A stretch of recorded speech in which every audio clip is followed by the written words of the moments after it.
Avant de raccrocher, j'ai entendu ma fiancée rire avec ses amis. L'idiote ne se doute pas une seconde que je suis au courant qu'elle couche avec son pote, alors je suis resté silencieux et j'ai écouté, et 3 jours plus tard, elle a débarqué chez mes parents en hurlant. Ok Reddit, accrochez-vous bien parce que cette histoire a plusieurs niveaux. Mon pote Nicolas m'a dit que je devais poster ça parce qu'apparemment ma vie ressemble à un scénario de film de vengeance. Ce qui a commencé par un appel téléphonique accidentel s'est transformé en une démolition méthodique de tout ce que ma fiancée pensait posséder, et le meilleur dans tout ça, c'est que je n'ai jamais élevé la voix une seule fois. Je m'appelle Thomas, j'ai 31 ans et je travaille comme mécanicien poids lourd dans une entreprise de transport ici en Auvergne.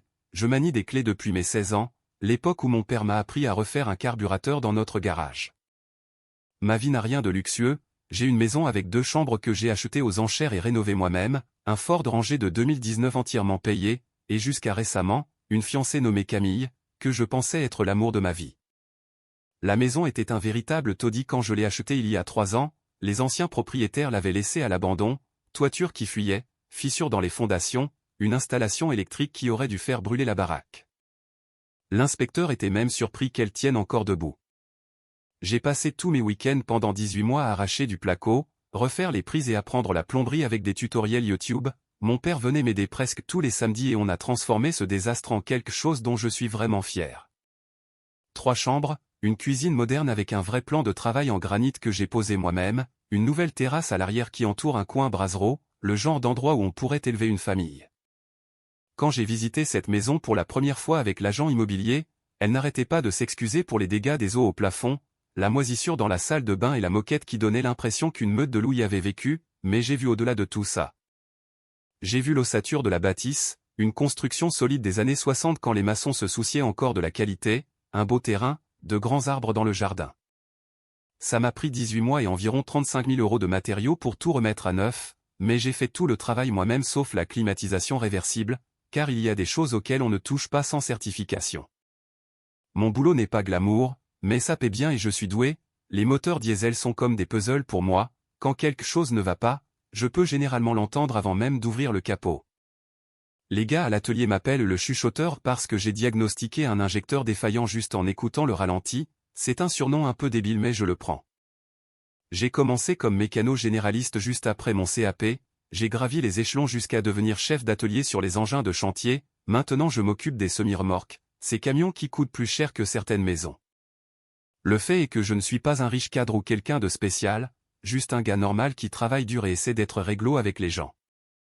L'atelier où je travaille est un vieux bâtiment en zone industrielle, il est là depuis avant ma naissance, 3 fosses pour les camions, des sols en béton tachés par des décennies d'huile, des ventilateurs industriels qui brassent à peine la chaleur de l'été, mais le patron, un type nommé Patrice, fait tourner la boutique et prend soin de ses employés.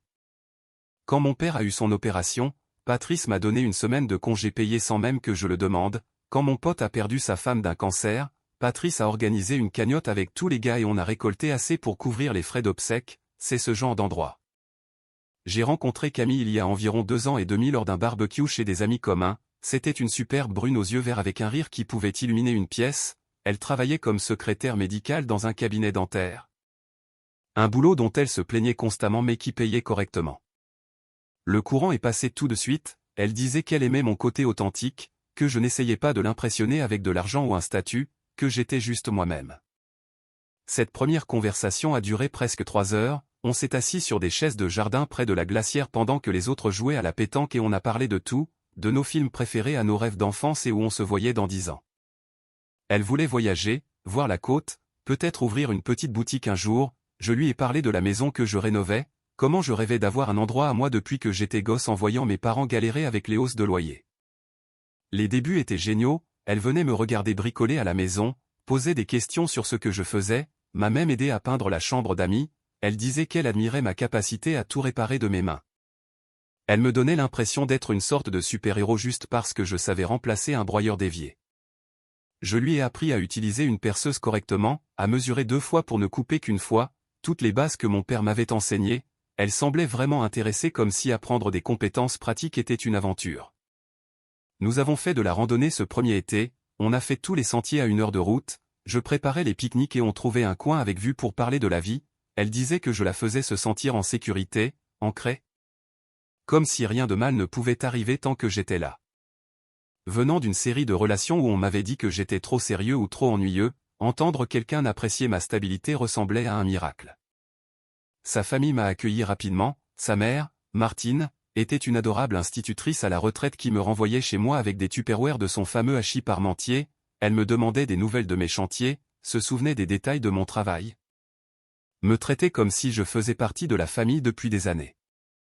Son père, Bernard, était un ancien électricien, alors on échangeait des histoires de boulot et il me donnait des conseils, le gars avait travaillé dans le bâtiment pendant 30 ans avant de prendre sa retraite.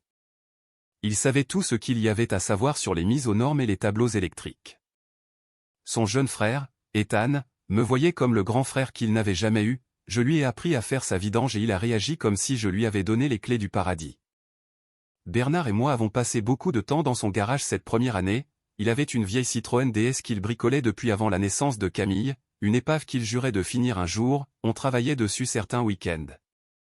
Il m'apprenait des choses sur les voitures de collection que YouTube ne pouvait pas expliquer, comme lire l'usure des plaquettes de frein, régler un carburateur à l'oreille, repérer la rouille perforante par rapport à la rouille de surface.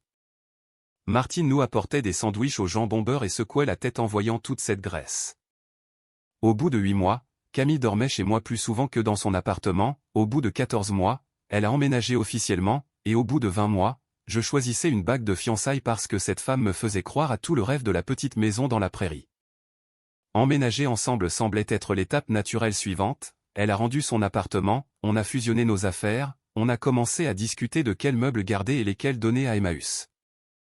Son canapé était plus joli que le mien alors on l'a gardé, mon lit était plus neuf alors on l'a gardé, de petites négociations qui ressemblaient à la construction de quelque chose ensemble. J'ai vidé la chambre d'amis pour qu'elle puisse avoir un espace pour ses loisirs créatifs, elle était à fond dans la fabrication de bougies pendant un moment, puis elle est passée aux bijoux, elle changeait souvent de hobby en cherchant celui qui lui plairait vraiment.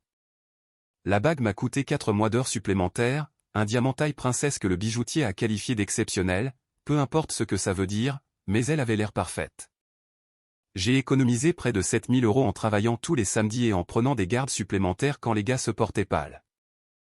J'avais prévu toute une demande en mariage pour notre anniversaire de 2 ans, j'avais réservé la salle du fond chez un petit Italien qu'elle adorait, arrangé pour que sa famille soit cachée dans la cuisine, prête à sortir après qu'elle ait dit oui. Je m'étais même coordonné avec son frère pour m'assurer qu'il puisse quitter le travail plus tôt.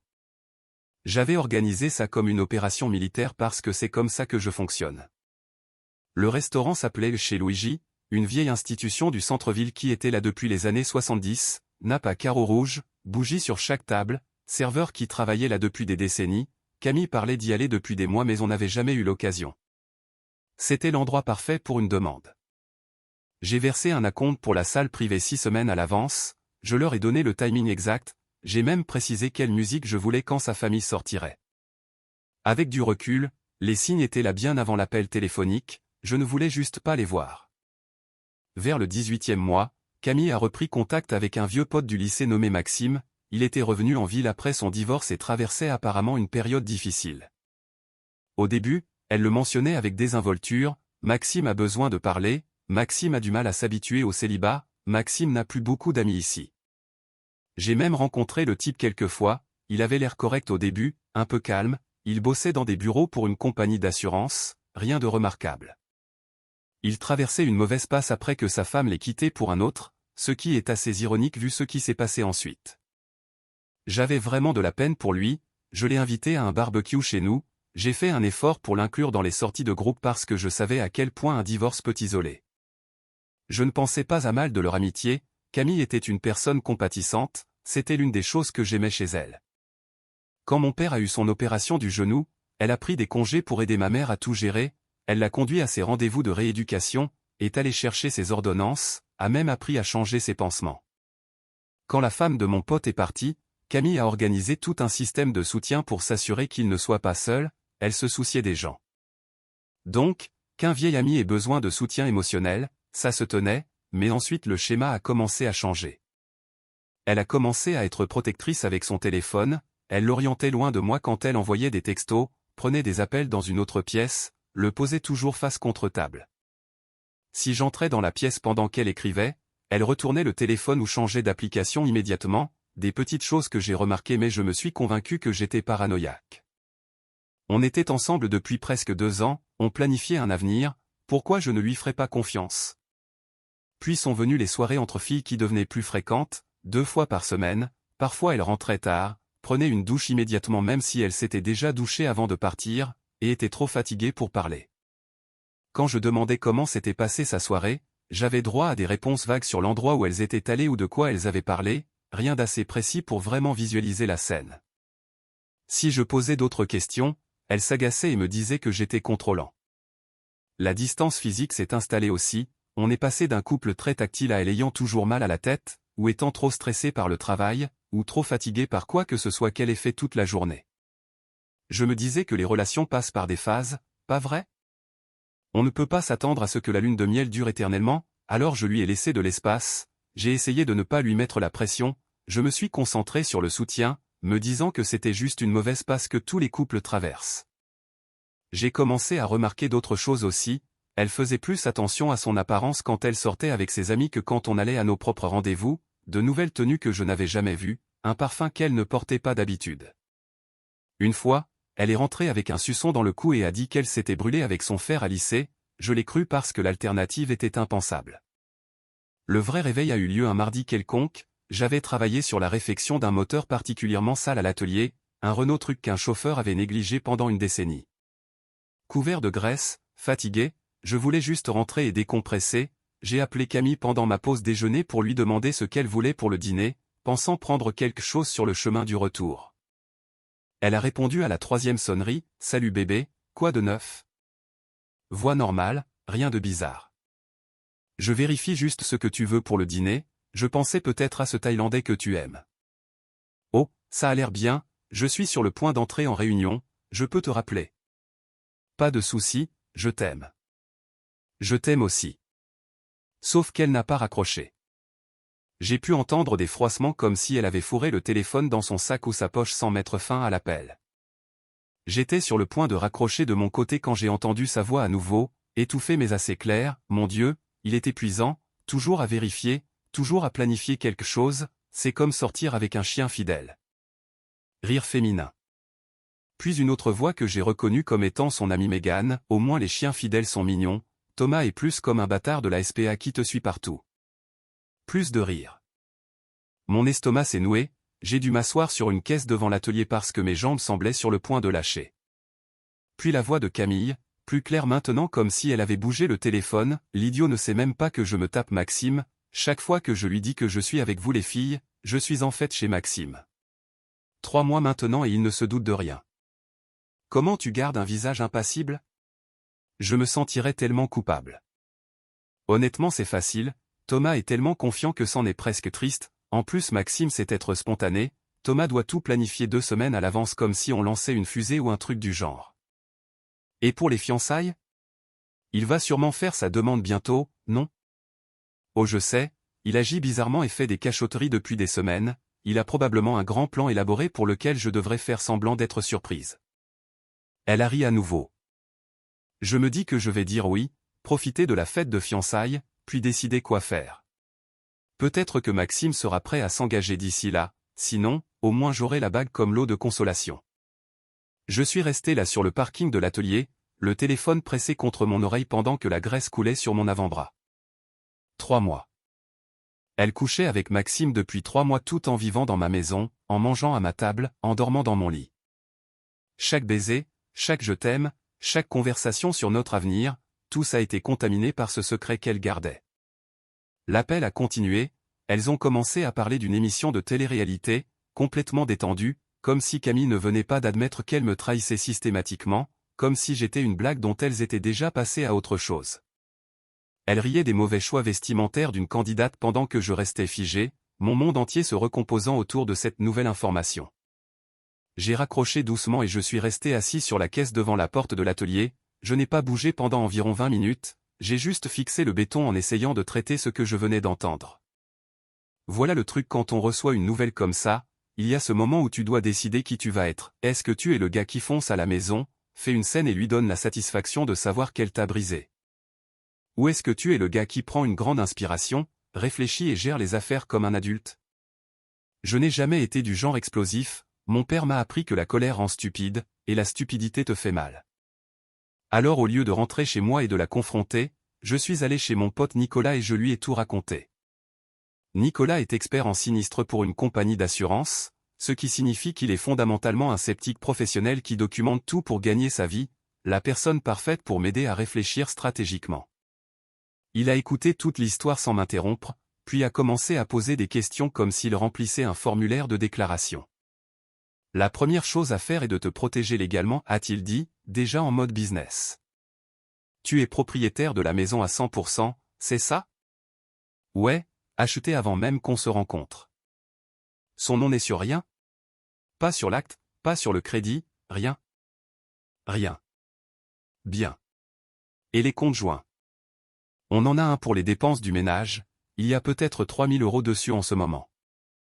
Retire ta moitié demain, ne touche pas à la sienne, juste la tienne, et garde une trace que tu l'as fait avant que la confrontation n'arrive, fais une capture d'écran du solde avant et après. On a passé 3 heures à tout passer en revue, Nicolas m'a aidé à penser à des angles que j'aurais manqués dans mon état émotionnel, comme le fait que certains de mes outils étaient encore chez Maxime depuis que je l'avais aidé à emménager dans son appartement il y a 6 mois. Le gars avait demandé de l'aide pour son canapé et j'avais laissé tout un sac à outils là-bas parce que j'avais promis de revenir l'aider à monter des étagères, je n'avais jamais eu le temps. Ou que Camille conduisait une voiture pour laquelle je m'étais porté caution, ce qui signifiait que ses mauvaises décisions pouvaient devenir mon problème financier si elle décidait d'arrêter de payer par dépit. On a passé en revue chaque angle potentiel, chaque façon possible dont ça pourrait me revenir en pleine figure si je ne faisais pas attention. Je n'ai pas dormi cette nuit-là, je suis juste resté allongé dans le lit à côté d'elle, fixant le plafond pendant qu'elle ronflait paisiblement comme si elle n'avait pas réduit notre relation en cendres. Chaque instinct me criait de la réveiller et d'exiger des réponses, mais j'ai gardé ma bouche fermée et je l'ai laissé penser que tout était normal, la chose la plus difficile que j'ai jamais faite. Le lendemain matin, je me suis porté malade au travail pour la première fois en 2 ans, j'ai dit à mon chef d'atelier que j'avais une urgence familiale, ce qui n'était pas techniquement un mensonge. Puis je me suis mis au travail sur ce que j'appelle l'opération sortie propre. La première étape était la situation de la voiture, je m'étais porté caution pour le leasing de Camille parce que son dossier était pourri quand elle l'a eu il y a 2 ans. Le concessionnaire a confirmé que je pouvais transférer la responsabilité entièrement sur elle si elle acceptait et si sa solvabilité s'était suffisamment améliorée, ce qui était le cas grâce à 2 ans où j'avais veillé à ce que les factures soient payées à temps. J'ai rempli les papiers et je les ai gardés prêts, si elle refusait de signer, je pouvais toujours signaler que je me retirais de la caution et la laisser gérer les conséquences. La deuxième étape était le compte joint, je suis allé à la banque dès l'ouverture, j'ai retiré exactement la moitié, 1 500 €, et j'ai pris un reçu montrant le solde restant. J'ai ouvert un nouveau compte dans une autre banque et j'ai fait transférer mon virement de salaire, le guichetier a probablement pensé que j'étais paranoïaque mais je m'en fichais, les traces écrites comptent. La troisième étape était la documentation, je ne suis pas avocat, mais Nicolas m'a fait écrire tout ce dont je pouvais me souvenir de l'appel téléphonique, les citations exactes, les horaires, qui étaient présents. Puis j'ai sauvegardé le journal d'appel de mon téléphone montrant la durée de cet appel, 19 minutes et 32 secondes où elle pensait que je n'écoutais pas. L'étape 4 était la plus dure, j'ai appelé les parents de Camille. Bernard a répondu à la deuxième sonnerie, « Thomas, comment ça va fiston ?» J'ai failli craquer là, tout de suite, cet homme m'avait traité comme sa famille pendant 2 ans et maintenant je devais lui dire que sa fille était une tricheuse. Il m'avait appris des choses, m'avait fait confiance, m'avait dit qu'il était fier de m'avoir dans la famille. Bernard, j'ai besoin de te parler ainsi qu'à Martine de quelque chose, c'est à propos de Camille et c'est sérieux. Est-ce qu'on peut se voir quelque part en privé? Peut-être demain après-midi. Long silence. Thomas, tu m'inquiètes. Elle va bien? Elle est malade? Elle est en bonne santé, mais il y a quelque chose que vous devez savoir avant ce week-end. Il a accepté de me rencontrer dans une brasserie le lendemain, en amenant Martine. Je pouvais entendre l'inquiétude dans sa voix, pensant probablement que j'allais lui annoncer un diagnostic médical ou une urgence familiale. D'une certaine manière, je suppose que c'est ce que c'était. Ce soir-là, j'ai dîné avec Camille comme si de rien n'était, elle a bavardé sur sa journée au boulot, s'est plainte d'une collègue qui continuait à faire chauffer du poisson au micro-ondes dans la salle de pause, m'a demandé quel film je voulais regarder plus tard.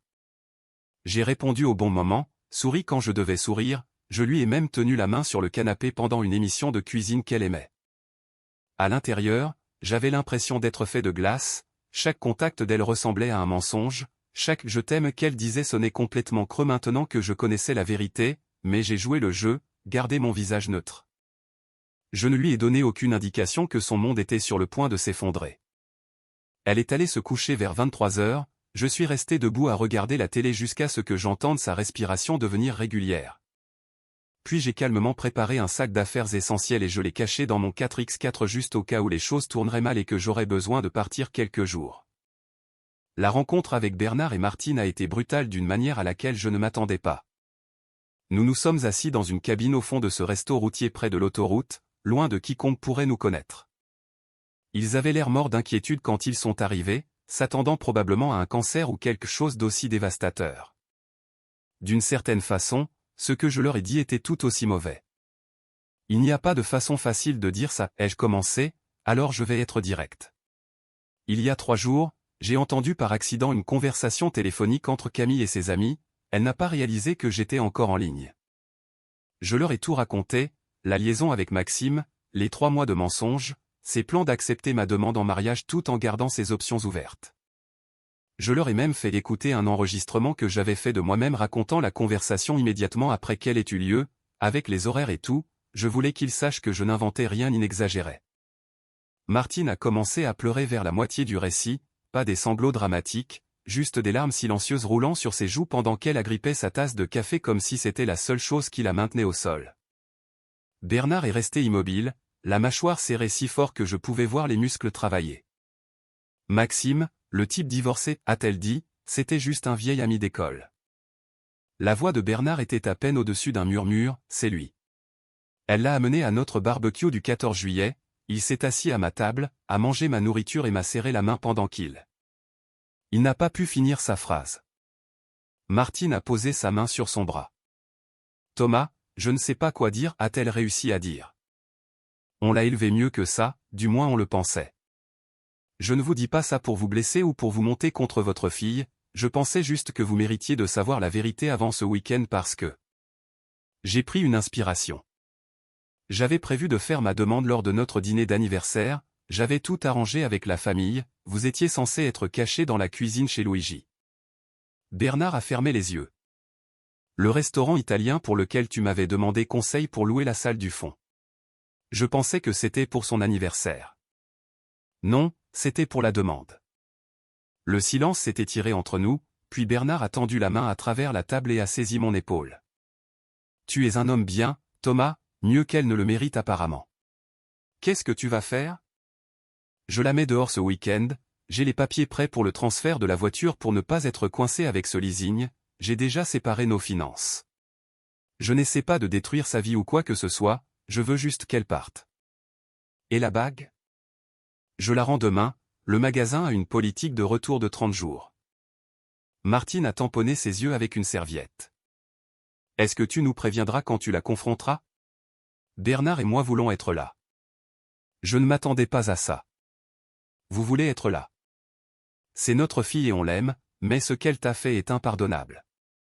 Elle doit voir que les actes ont des conséquences, et elle doit voir qu'on ne la couvrira pas. La voix de Martine avait un tranchant que je n'avais jamais entendu avant. En plus, on veut entendre son explication nous-mêmes, voir si elle peut nous regarder dans les yeux pendant qu'elle ment. Nous nous sommes mis d'accord pour le dimanche après-midi, 3 jours plus tard. J'aurai tout prêt d'ici là. Ces 3 jours ont été les plus longs de ma vie, j'ai dû agir tout à fait normalement avec Camille tout en orchestrant intérieurement son expulsion de ma vie. Elle continuait de parler de nos projets d'anniversaire, demandant si j'avais quelque chose de spécial en tête, péchant probablement pour voir si sa théorie de la bague était correcte. Je lui ai dit que j'avais réservé quelque part de sympa, je l'ai laissé penser que la demande allait toujours se produire, laissé imaginer n'importe quel fantasme de fête de fiançailles qu'elle entretenait tout en couchant avec un autre homme. Pendant ce temps, j'étais occupé. J'ai rendu la bague et obtenu un remboursement complet, le bijoutier m'a regardé avec pitié quand j'ai expliqué la situation, mais je suis resté bref et professionnel. 4 mois d'heures supplémentaires de retour dans ma poche, près de 7 000 € pour lesquels je m'étais écorché les mains, sauvé d'être gaspillé pour quelqu'un qui ne le méritait pas. J'ai contacté un serrurier et pris rendez-vous pour lundi matin, nouvelle serrure, nouveau code de garage, tout changerait le lendemain de son départ, je ne prenais aucun risque qu'elle décide de revenir et de faire un drame.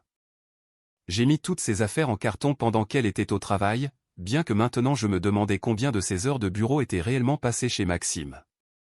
Vêtements, maquillage, livres, ce stupide coussin décoratif qu'elle insistait pour garder sur le lit même s'il ne servait à rien, tout était net et organisé, parce que même là-dedans, je n'allais pas être mesquin.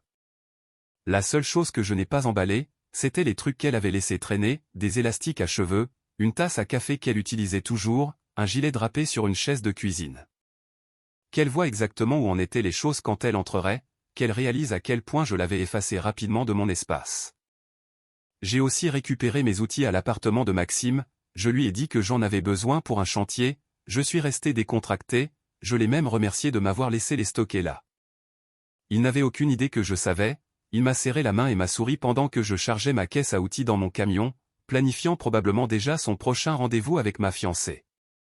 Maxime vivait dans ce complexe d'appartements à l'est de la ville, un de ces endroits pour jeunes actifs avec des plans de travail en faux granit et une piscine que personne n'utilise jamais. Son logement était au 3e étage, ce qui signifiait que j'ai dû monter les escaliers en portant mon jeu de douille et mes outils électriques tout en faisant la conversation polie sur la météo.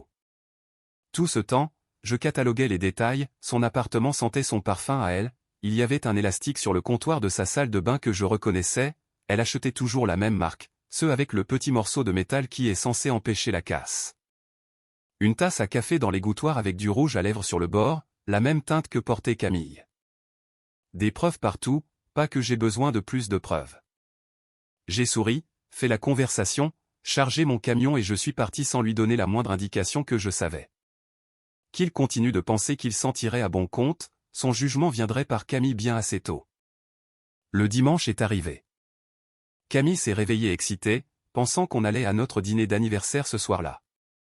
Elle a passé 2 heures à se préparer, se coiffant et se maquillant comme si elle se préparait pour une séance photo, elle n'arrêtait pas de me demander si je trouvais qu'elle était belle, cherchant des compliments que je n'avais plus le courage de donner. « Tu es très bien », ai-je dit, levant à peine les yeux de mon téléphone. Elle a marqué une pause, sentant quelque chose de bizarre. « Juste très bien ? On doit parler avant d'aller nulle part. » Son expression a vacillé, confusion, puis inquiétude, puis quelque chose qui ressemblait presque à de la culpabilité avant qu'elle ne la masque. « Parler de quoi ? Quelque chose ne va pas ? Assieds-toi, Camille. » Elle s'est assise sur le canapé, le même canapé où elle m'avait tenu la main 3 soirs plus tôt tout en mentant comme une arracheuse de dents, le même canapé où on avait regardé des films ensemble, planifié notre avenir ensemble, construit quelque chose que je croyais réel. « Je sais pour Maxime », ai-je dit simplement. Pas d'émotion, pas d'accusation, juste des faits. La couleur a quitté son visage si vite que j'ai cru qu'elle allait s'évanouir. Quoi ? De quoi tu parles ? 3 mois. Tes soirées filles qui étaient en fait des virées à son appartement, les appels téléphoniques, les cachotteries, tout. J'ai gardé ma voix égale, presque conversationnelle. Tu n'as pas bien raccroché mardi dernier, j'ai entendu tout ce que tu as dit à Megan. Sa bouche s'est ouverte et fermée quelques fois, comme un poisson qu'on vient de sortir de l'eau. Les excuses se formaient derrière ses yeux, je pouvais la voir mélanger mentalement les explications possibles, cherchant celle qui pourrait marcher. Thomas, peu importe ce que tu penses avoir entendu, ce n'est pas. Ne me mens pas maintenant, tu as assez fait ça. La sonnette a retenti juste à temps. Je me suis levé et j'ai ouvert la porte pour trouver Bernard et Martine debout sur mon porche. Le visage de Martine était de marbre, Bernard avait l'air de vouloir frapper quelque chose. Ils sont passés devant moi pour entrer dans le salon sans un mot. Camille est devenue blême. « Maman, papa, qu'est-ce que vous faites là ? » « On est là parce que Thomas nous a dit ce que tu as fait, » a dit Martine, sa voix aurait pu geler de la lave. « Et on voulait t'entendre l'expliquer toi-même. » Ce qui a suivi a été 20 minutes du rétropédalage le plus pathétique dont j'ai jamais été témoin. Camille a tout essayé, le déni, puis la minimisation, puis le rejet de la faute, puis les larmes. Elle a prétendu que c'était juste une erreur, prétendu qu'elle était confuse, prétendu que j'avais été trop concentré sur le travail et qu'elle se sentait négligée. Tu te sentais négligée, j'ai finalement interrompu. J'ai passé 4 mois d'heures sup pour t'acheter une bague de fiançailles, j'ai appris à cuisiner tes plats préférés, j'ai passé chaque week-end pendant 1 an à rénover cette maison pour qu'on ait un endroit sympa où vivre. À quel moment je t'ai négligé ? Tu ne comprends pas ce que c'est, tu es tellement concentré sur les plans et les projets que tu ne vis jamais l'instant présent avec moi. Alors au lieu de m'en parler comme une adulte, tu as décidé de coucher avec quelqu'un d'autre pendant 3 mois tout en vivant encore dans ma maison et en prévoyant d'accepter ma demande en mariage. Elle n'avait pas de réponse à ça, juste plus de larmes. Bernard a pris la parole alors, Camille, je veux que tu me regardes. Il a attendu qu'elle croise son regard. Je n'ai jamais été aussi déçu par qui que ce soit de toute ma vie. Cet homme t'a accueilli chez lui, t'a aimé, a pris soin de toi, et tu l'as remboursé en le trahissant de la pire façon possible. Et ensuite tu as eu le culot de te moquer de lui auprès de tes amis pendant qu'il écoutait. Papa, s'il te plaît. Je n'ai pas fini. Tu vas emballer tout ce que Thomas n'a pas déjà mis en carton, et tu vas quitter cette maison aujourd'hui. Tu vas signer tous les papiers dont il a besoin pour cette voiture, et tu vas te débrouiller pour ton logement parce que tu ne reviens pas vivre chez nous. Martine a hoché la tête fermement. On t'a mieux élevé que ça. Quoi que tu fasses ensuite, tu le fais toute seule. Le visage de Camille s'est effondré. Je pense qu'elle s'attendait à ce que ses parents prennent son parti, peut-être la défendent, ou au moins adoucissent le coup. Au lieu de ça, elle regardait tout son système de soutien s'écrouler en temps réel. Je lui ai tendu les papiers de la voiture. Signe ça et le leasing est transféré à ton nom. Ne le signe pas et je la déclare volée dès que tu pars avec. Elle a signé. Ça lui a pris environ 1 heure pour rassembler tout ce que je n'avais pas déjà emballé, ses parents l'ont aidé à porter les cartons jusqu'à sa voiture, mais il n'y avait aucun réconfort dans leur aide, juste une froide efficacité. Quand le dernier carton a été chargé, elle s'est retournée pour me regarder debout dans l'encadrement de la porte de ma maison. Thomas, je suis désolé, vraiment, je n'ai jamais voulu que tout ça. Économiste à salive. J'ai fermé la porte. Les retombées ont été immédiates et étendues. Les nouvelles voyagent vite dans une petite ville, et la nôtre ne faisait pas exception. En 48 heures, apparemment tout le monde connaissait une version de ce qui s'était passé. Ma version s'est répandue via mon groupe d'amis à l'atelier, la sienne a apparemment circulé via le moulin à rumeurs du cabinet dentaire. Quelque part en chemin, les histoires ont fusionné et muté jusqu'à ce que toute la ville sache que Camille avait trompé son fiancé avec un gars nommé Maxime tout en prévoyant d'accepter une demande en mariage qu'elle n'avait jamais l'intention d'honorer. La réputation de Maxime en a pris un coup aussi, il s'avère qu'il avait dit aux gens à son travail que lui et Camille étaient juste amis, qu'il l'aidait à traverser une période difficile dans sa relation. Quand la vérité a éclaté, ses collègues n'ont pas été impressionnés. Sa patronne, une femme qui avait elle-même été trompée, a rendu sa vie professionnelle de plus en plus inconfortable, il a démissionné environ 3 semaines plus tard et est reparti dans le sud. Camille a essayé de limiter les dégâts, mais il n'y avait pas grand-chose qu'elle pouvait dire. Elle a posté un truc vague sur les réseaux sociaux à propos de la croissance personnelle et d'apprendre de ses erreurs, ce qui a été moqué sans pitié par les gens qui connaissaient la vraie histoire. 3 jours après que je l'ai mise dehors, elle a débarqué chez mes parents. Il se trouvait que j'étais là pour le dîner du dimanche, une tradition que j'avais maintenue même pendant la relation. Ma mère fait ce rôti de porc qui est quasiment obligatoire pour quiconque dans notre famille. On venait de s'asseoir quand la sonnette a retenti, mon père a répondu et a trouvé Camille sur le porche, l'air de ne pas avoir dormi depuis des jours. Mascara qui coulait, vêtements froissés, vibrant pratiquement de désespoir. Je dois parler à Thomas, s'il vous plaît. Papa m'a regardé, j'ai secoué la tête légèrement. Il s'est retourné vers elle. Je ne pense pas que ce soit une bonne idée, Camille. S'il vous plaît, j'ai juste besoin de 5 minutes, je dois expliquer. Il n'y a rien à expliquer, j'ai crié depuis la salle à manger, sans prendre la peine de me lever. Tu as fait tes choix, maintenant vis avec. C'est laquelle a commencé à hurler. Je ne veux pas dire crier, je veux dire hurler à plein poumon, ce qui a probablement réveillé la moitié du quartier. Hurler que j'étais injuste, que j'avais ruiné sa vie, que tout le monde se retournait contre elle à cause de ce que j'avais dit à ses parents. Hurler que j'avais détruit sa relation avec sa famille, que Maxime l'avait larguée quand il a su que tout le monde était au courant, qu'elle avait tout perdu parce que je ne pouvais pas juste laisser passer. Ma mère, que Dieu la bénisse, a marché calmement jusqu'à la porte et s'est tenue à côté de mon père. Camille, tu fais un scandale. Si tu ne pars pas dans les 30 prochaines secondes, j'appelle la police. Vous ne comprenez pas. Il devait faire sa demande. On devait se marier. Ce n'était pas censé se passer comme ça. Tu as raison, a dit ma mère, ce n'était pas censé se passer comme ça. C'est ce qui arrive quand on trompe les gens. Maintenant sors de ma propriété. quelque chose dans le visage de Camille a changé, puis le désespoir s'est effondré en quelque chose de plus laid, de la rage peut-être, ou de l'amertume. Elle a regardé au-delà de mes parents vers l'endroit où j'étais assis calmement à manger mon dîner. Tu le regretteras, Thomas. Tu regretteras d'avoir jeté tout ce qu'on avait. J'ai pris une bouchée de rôti. C'est déjà oublié. C'est délicieux, maman. Mon père a fermé la porte. On pouvait l'entendre crier dehors pendant encore une minute environ avant qu'une voiture ne démarre et qu'elle s'éloigne enfin. Ma mère s'est rassise et a passé la purée comme si de rien n'était.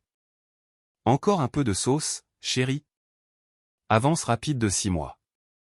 Je m'étais jeté dans le travail après la rupture, prenant des gardes supplémentaires et mettant de l'argent de côté. J'ai fini l'agrandissement de la terrasse que j'avais commencé avant de rencontrer Camille, construit un atelier dans le jardin pour mes projets de restauration. J'ai pris un chien à la SPA, un croisé labrador de 3 ans nommé Diesel, qui me suit partout. Nicolas m'a traîné à un barbecue chez son cousin un samedi, je ne voulais pas y aller mais il n'acceptait pas de refus. C'est là que j'ai rencontré Sophie. C'était la voisine du cousin de Nicolas, elle était venue parce qu'elle avait senti l'odeur des grillades et s'était dit qu'elle allait se présenter. Brune, sourire facile, travaillait comme assistante vétérinaire à la clinique de la rue principale. On a fini par parler pendant 3 heures alors que tout le monde devenait progressivement plus bruyant autour de nous. 2 semaines plus tard, on a eu notre premier rendez-vous. 3 mois après ça, elle a rencontré mes parents, ils l'ont aimée tout de suite. Sophie connaissait toute l'histoire de Camille dès le début, je lui ai raconté parce que je ne voulais pas de surprise. Elle a écouté, puis a haussé les épaules et a dit tant pis pour elle. Et c'était la fin du sujet. Vers le 8e mois de ma relation avec Sophie, je suis tombé sur Camille au supermarché. Elle avait l'air mal en point, plus mince, fatiguée, achetant des plats surgelés et des boissons énergisantes. Elle m'a repéré en premier et son visage est passé par environ 6 expressions avant d'atterrir sur quelque chose comme une décontraction forcée. Thomas. Salut Camille. Silence gênant. Elle a jeté un coup d'œil à mon caddie, steak, légumes, les bonnes pâtes que Sophie aimait. Tu as l'air bien, a-t-elle dit. Heureux. Je le suis. Un autre silence. Je pouvais l'avoir préparé quelque chose. J'ai entendu dire que tu voyais quelqu'un. L'ami du cousin de Nicolas ou quelque chose comme la voisinée. Ouais, c'est sérieux. J'ai failli rire. Tu n'as plus le droit de me demander ça. Elle a tressailli comme si je l'avais giflé. Thomas, je pense à ce qui s'est passé tout le temps. J'ai fait une telle erreur énorme. Si je pouvais revenir en arrière et... Mais tu ne peux pas. J'ai attrapé un paquet de café et je l'ai jeté dans mon caddie. Et une belle vie, Camille. Je suis parti sans me retourner. Ce soir-là, Sophie est venue dîner, j'ai fait griller les steaks pendant qu'elle faisait une salade et que Diesel supervisait depuis sa place près de la rambarde de la terrasse.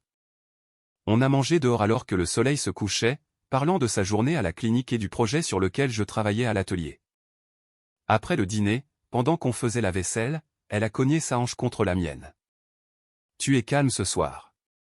Tout va bien? J'ai croisé Camille au magasin. Oh. Elle a séché une assiette et l'a rangée. Ça a dû être bizarre. Elle a essayé de s'excuser encore. A demandé si c'était sérieux entre nous. Sophie a ricané. Qu'est-ce que tu lui as dit? Qu'elle n'avait plus le droit de me demander ça. Elle a souri et m'a embrassé sur la joue. Bonne réponse. J'ai appris plus tard par les bruits de couloir ce qui était arrivé à Camille après que tout se soit effondré. Ses parents ont tenu parole, elle n'était pas la bienvenue pour revenir vivre chez eux, alors elle a squatté les canapés d'amis pendant quelques semaines avant de trouver un studio dans un quartier craignos de la ville. Le cabinet dentaire ne l'a pas virée, mais ses collègues connaissaient l'histoire et ont apparemment rendu les choses assez inconfortables pour qu'elle demande sa mutation dans un autre cabinet à 40 minutes de là. Maxime s'était barré dans le sud moins d'1 mois après que tout soit sorti. Aux dernières nouvelles, il vivait chez sa mère et travaillait dans la grande distribution. La grande romance qui valait la peine de détruire une relation a duré exactement 3 semaines une fois que ce n'était plus un secret. Bernard et Martine sont restés en contact avec moi, on dîne ensemble tous les 2 mois, juste nous 3.